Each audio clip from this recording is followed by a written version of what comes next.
میں ہوں نوید صدیقی اور انتہائی سینئر ہمارے بڑے بھائی صالح ظافر صاحب موجود ہیں. اپنی کام ان کی زیادہ سنیں گے. صالح ظافر صاحب، گزشتہ کئی گھنٹے سے 12-13 گھنٹے سے آپ بھی پارلیمان میں موجود ہیں. ہو کیا رہا ہے؟ یہ آئینی پیکج ہے، پارلیمان کا اجلاس پہلے بلا لیا جاتا ہے، مشاورت بعد میں ہے. یہ کس قسم کے؟ آپ کئی سال سے 40 سال سے تو کم از کم کر رہے ہیں صحافت. آپ گزارا یہ ہے جی، گزشتہ کئی گھنٹے سے نہیں، گزشتہ کئی دنوں سے ہم اسی پارلیمنٹ کے غلام گردشوں میں گھوم پھر رہے ہیں، اور ایشو ایک ہی ہے اس وقت کہ کسی طریقے سے ایک ایسی آئینی ترمیم لائی جائے جس کے نتیجے میں پاکستان کا جو سپریم کورٹ ہے وہ بجائے اس کے کہ حکومت کے مخالفوں کی حمایت کرے، وہ یا غیر جانبدار ہو یا کم از کم حکومت کے لیے مشکلات پیدا نہ کرے. مقصد ان کا یہ ہے. جب یہ مد نظر ہے تو اس کے لیے بہت ضروری تھا کہ یہ پہلے لوگوں کے ساتھ مشاورت کرتے، اپنے ارکان کے ساتھ تبادلہ خیال کرتے، ان کو آن بورڈ لیتے اور اس کے بعد اس کو وینچرنگ کرتے. اب انہوں نے یہ وینچر بھی کر دیا ساتھ، اور ان کو آن بورڈ بھی لینا ساتھ شروع کر دیا. اس کے نتیجے میں میری دانش کے مطابق حکومت کے لیے نہ حل ہونے والی مشکلات کا دفتر کھل گیا ہے. اچھا، صالح ظافر صاحب، آپ کے پاس خبر کیا ہے؟ مینگل صاحب اور جے یو آئی کے فضل الرحمان کے اوپر سارے تکیہ ہے، اور جن پہ تکیہ تھا وہی پتے ہوا دینے لگے. عرض یہ جی کہ ان پہ ان کا تکیہ نہیں تھا، بلکہ ان کے ساتھ بڑے پرانے مراسم ہیں، دیرینہ مراسم ہیں. ان تعلقات کی بنیاد پر ان کا یہ خیال تھا کہ ہم تھوڑی بہت کوشش کریں گے تو یہ لوگ ایگری ہو جائیں گے، لیکن ان کا یہ اندازہ بہت ہی غلط ثابت ہوا ہے. مولانا فضل الرحمان ہارڈ نٹ ثابت ہوئے ہیں، وہ کریک نہیں ہوئے.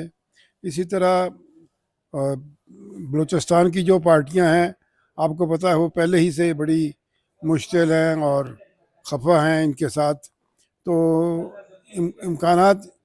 امکانات یہی ہیں کہ حکومت کو یہ جو آئینی ترمیم کا بھاری پتھر ہے اس کو چوم کر نیچے رکھنا پڑے گا، چھوڑنا پڑے گا. 12 بجے کے بعد وزیر اعظم کی آپ کہہ رہے تھے کہ ریزائن دینا چاہیے، کیوں؟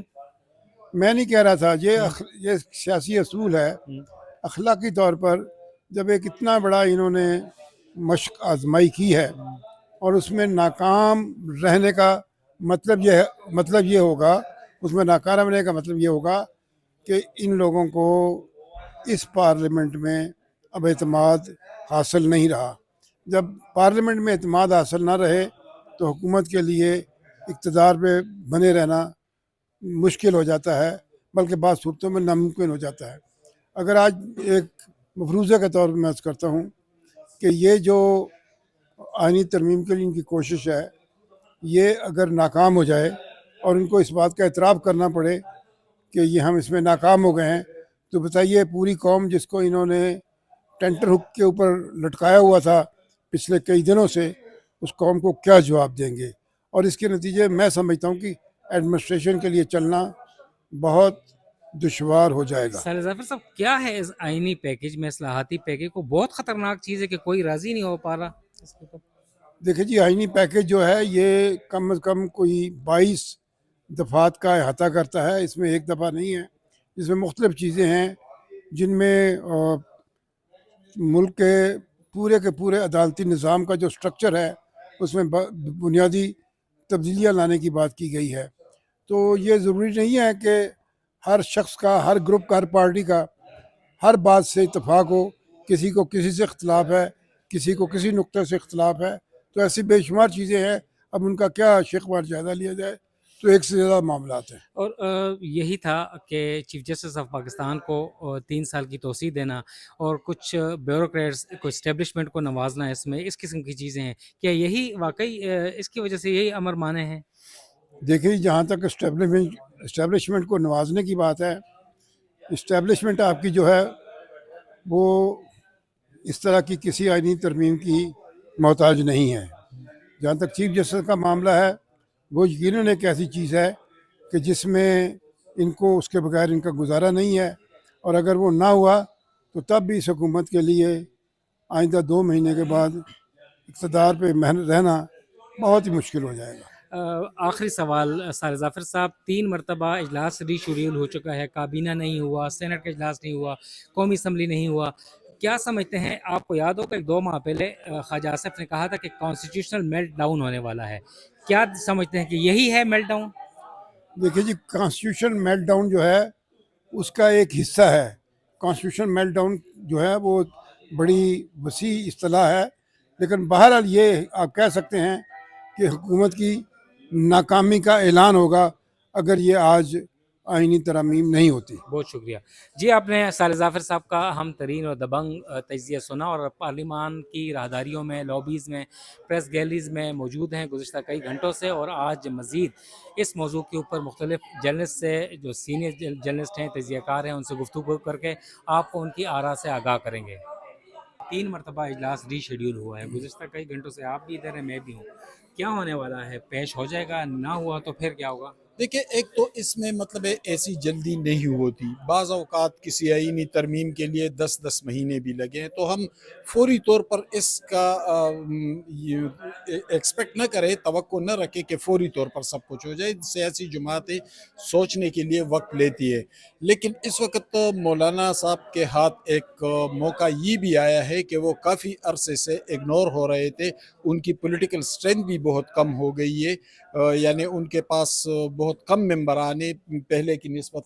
تو اس وقت ان کے ہاتھ ایک موقع آیا ہے کہ ان کو میڈیا میں بھی پروجیکشن مل رہی ہے، پولیٹیکل فیلڈ میں بھی ان کو اہمیت ملنے لگی ہے. تو وہ فوری طور پر رضامندگی کا اظہار کریں گے، تو پھر وہ اس اپرچونٹی کو ضائع کریں گے، اس لیے وہ اس کو ذرا پرولانگ کر رہے ہیں. السلام علیکم. پارلیمان کی راہداریوں میں گزشتہ 13 گھنٹوں سے ہم موجود ہیں. ثناء اللہ صاحب میرے ساتھ موجود ہیں، باقی بھی کافی جرنلسٹ ہیں. جانتے ہیں ثناء اللہ صاحب، ایسا کبھی ہوا ہے 17-18 سالوں میں کہ جو اب ہو رہا ہے؟ آئینی ترامیم کے حوالے سے تو ایسا کب نہیں ہوا، لیکن اجلاس چلتے رہتے ہیں. بجٹ کے حوالے سے اور باقی چیزوں کے حوالے سے اجلاس چلتے رہے ہیں، لیکن اس قسم کی صورتحال کبھی نہیں ہوئی. اور مزے کی بات یہ ہے، کنفیوژن برقرار ہے، مسلسل کلیئرٹی ابھی تک نہیں آئی ہے کہ آیا کہ آج آئینی ترمیم آئیں گی نہیں آئیں گی، اور کیا ایسی قیامت آ گئی ہے کہ آج پوری رات بھی اجلاس چلا تو یہ کہتے ہیں چلائیں گے، آج ہی کرنی ہے.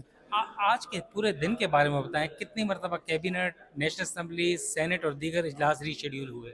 دیکھیں، یہ تو تعداد تو بہت مشکل ہے، لیکن 11 بجے صبح آپ کو پتہ ہے کیبنٹ کا اجلاس تھا، سب سے پہلے ہونا تھا. اس کے بعد 11:30 بجے نیشنل اسمبلی کا اجلاس ہونا تھا، اور پھر 4 بجے جو ہے سینٹ کا اجلاس تھا. تو پہلے سینٹ کا اجلاس ملتوی ہوا، وہ 8 بجے گیا. پھر نیشنل اسمبلی کا اجلاس پہلے 4 بجے گیا، کیبنٹ کا اجلاس اس طرح 3 بجے آیا. اس کے بعد ابھی تک سینٹ کے اجلاس کے حوالے سے تو اپڈیٹ آ رہی ہیں، لیکن نیشنل اسمبلی اور کیبنٹ کے حوالے سے کوئی کلیئرٹی نہیں ہے، کوئی اعلامیہ نہیں ہے کہ کب اجلاس ہونا ہے اور کب تک ملتوی کیا گیا ہے اور کیوں تاخیر ہو رہی ہے. کوئی وجہ بتانے کے لیے تیار نہیں ہے. طاولہ طارہ نے یہ ضرور بتایا، وزیر اطلاعات نے، کہ کنسلٹیشن ہو رہی ہے جس کی وجہ سے یہ تاخیر ہو رہی ہے، اور کوشش یہ کی جا رہی ہے کہ اس پہ کنسنسس پیدا کیا جائے. اب وہ کنسنسس کس چیز کو کہہ رہے تھے؟ آیا کہ آج کنسنسس کے بغیر اجلاس بلایا گیا تھا، کیبنٹ کا اسپیشل میٹنگ، یا نیشنل اسمبلی اور سینٹ کے چھٹی والے دن اجلاس بلائے گئے ہیں؟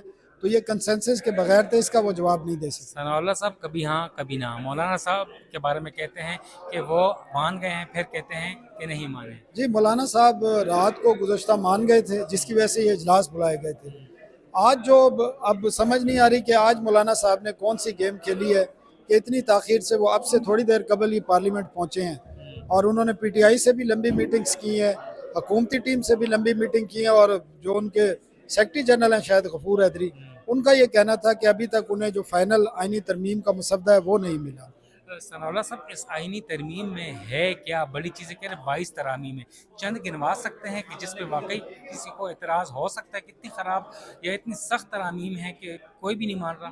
دیکھیں، سب سے بڑی جو اس میں ترمیم ہے، ایک الگ سے آئینی کوڈ بنائی جا رہی ہے، جس کا مطلب یہ ہے کہ جو آئینی اور پولیٹیکل کیسز ہوں گے، اب وہ یہ جو سپریم کورٹ ہے موجودہ، اس کے دائرہ کار سے نکال دیں گے وہ جو مجوزہ ترامیم ہے، اور ایک نئی آئینی کوڈ بنے گی جس کا الگ سے ایک چیف جسٹس ہوگا، اور اس کے 4 یا 5 جج ہوں گے، اور وہ بھی چیف ایگزیکٹو تعینات کرے گا وہ پارلیمانی کمیٹی کے ذریعے. اور اس کے علاوہ ججز کی تعداد بڑھانے کے حوالے سے بھی آپ کو پتہ ہے کہ اس میں ترمیم ہے. اس کے ساتھ ساتھ ججز کا جو ایک ٹرانسفر، جو چیف جسٹس کی جو تعیناتی ہے، سینیارٹی کا جو طریقہ کار ہے، اس کو تبدیل کرنے کی بات ہے. آرٹیکل 63A ہے، جس میں یہ کہا گیا ہے کہ اگر کوئی ارکان پارلیمنٹ اپنی پارٹی کی پالیسی کے اگینسٹ ووٹ دیتا ہے منی بل پر اور آئینی ترمیم پر، تو وہ اس کی ڈی سیٹ ہو جائے گا, اس پہ ڈیفیکشن کلاس لگ جائے گی, تو وہ بھی ختم کرنے جا رہے ہیں. اور اس کی وجہ یہ ہے کہ جو پنجاب حکومت کے کیس میں فیصلہ آیا تھا سپریم کورٹ کی طرف سے, اس میں یہ قرار دیا گیا تھا کہ اس کو ووٹ کو بھی کاؤنٹ نہیں کیا گیا تھا, جو کہ آئین میں درج ہی نہیں ہے. سپریم کورٹ نے بھی اس دائرہ کار کو کراس کیا تھا, اور جس کے بعد ہی یہ صورتحال بنی تھی.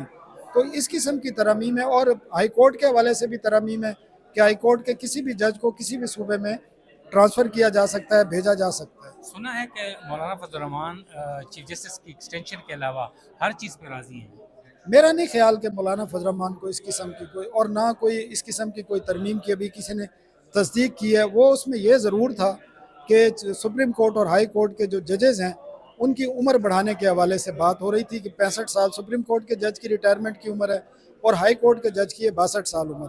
اچھا, ترمیم پیش نہیں ہوتی آئینی پیکج یا پاس نہیں ہوتا, حکومت کو کہاں دیکھتے ہیں پھر؟ اگر آج پاس نہیں ہوتی تو یہ حکومت کے لیے سب سے بڑی شرمندگی کا باعث ہے, کیونکہ پورا دن ایک تماشا لگا ہے. پورا دن میڈیا, آپ کے پورے پارلیمنٹیرین کو یہاں باؤنڈ کیا گیا تھا, وزراء باؤنڈ رہے ہیں, پرائم منسٹر باؤنڈ رہے ہیں, نواز شریف جو حلف لینے کے بعد آئے نہیں تھے ان کو آج بلایا گیا ہے. تو آپ اس سے اندازہ کر لیں, اور اس کے باوجود بھی اب آپ ٹائم دیکھ لیں کتنے ہو چکے ہیں, ابھی تک نہ کابینہ کا اجلاس ہوا ہے, نہ نیشنل اسمبلی شروع ہوئی ہے. اور اگر نہیں ہوتا تو یہ سبکی ہوگی وفاقی حکومت کے لیے بھی, اور اپوزیشن کو ایک جو ریئیکٹ کرنے کا موقع ملے گا. اس کے علاوہ جو 8 ججز نے کل جو ایک آرڈر, شارٹ آرڈر جاری کیا تھا, وضاحتی آرڈر, ان کو بھی ان کا جو ایک تھریٹ تھی اس میں میرے خیال میں پارلیمنٹ کو ایک انہوں نے باقاعدہ خبردار کیا تھا کہ خبردار آپ نے یہ ترمیم کی, تو وہ بھی کام کر گئی. پھر ایسے لگتا ہے ثناء اللہ صاحب, آج دلچسپ صورتحال پیدا ہوئی ہے. اس پریس کانفرنس کے دوران عطا اللہ تارڑ نے آپ سے بھی درخواست کی ہے کہ ان کے حق میں, یعنی حکومت کے حق میں ولاگ کر دیا کریں, تو کریں گے آپ؟ بالکل میں کروں گا. اگر کوئی ایسا کام ہوگا جو پبلک ایٹ لارج, ملک کی عوام کے فائدے کے لیے ہوگا, اور تارڑ صاحب ہمارے بھائیوں کی طرح ہے, میڈیا کے ساتھ ان کا جو رویہ ہے وہ بہت اچھا ہے, تو یہ ان سے ایک گپ شپ کا ہمارا ایک سلسلہ چلتا رہتا ہے. تو اس سینس میں یہ باتیں ہوئی تھیں, اور وہ مجھ سے باقاعدہ اگر انہوں کہہ سکیں تو وہ آج کل جو طریقہ کار ہے وہ کرا بھی سکتے ہیں, لیکن وہ ایک مذاقاً انہوں نے بات کی تھی اور ہم نے بھی اس کو مذاقاً ہی لیا ہے. بہت شکریہ. ثناء اللہ صاحب کی کھٹی میٹھی باتیں سنی, اور گزشتہ 13-14 گھنٹے سے ہم پارلیمان میں موجود ہیں, ہمارے کئی ساتھی یہاں پر موجود ہیں, اور اس ہیجانی کیفیت میں مبتلا ہیں کہ کب پارلیمنٹ کا اجلاس قومی اسمبلی کا شروع ہوگا, آئینی پیکج یہاں پر پیش کیا جائے گا. مگر کچھ 2-3 گھنٹوں کے لیے پارلیمنٹ ہاؤس میں سناٹے چھا گئے تھے. اپوزیشن کے ہوں یا حکومتی ارکان قومی اسمبلی اور سینٹ, وہ یہاں سے چلے گئے تھے. اب دوبارہ آنا شروع ہوئے ہیں, تو کچھ امید پیدا ہوئی ہے کہ ایک میٹنگ ہونے جا رہی ہے, اور اس کے بعد شاید قومی اسمبلی کا اجلاس بھی شروع ہو. اپ ڈیٹ سے آپ کو آگاہ کرتے رہیں گے. نبی صدیقی کو اجازت دیں. السلام.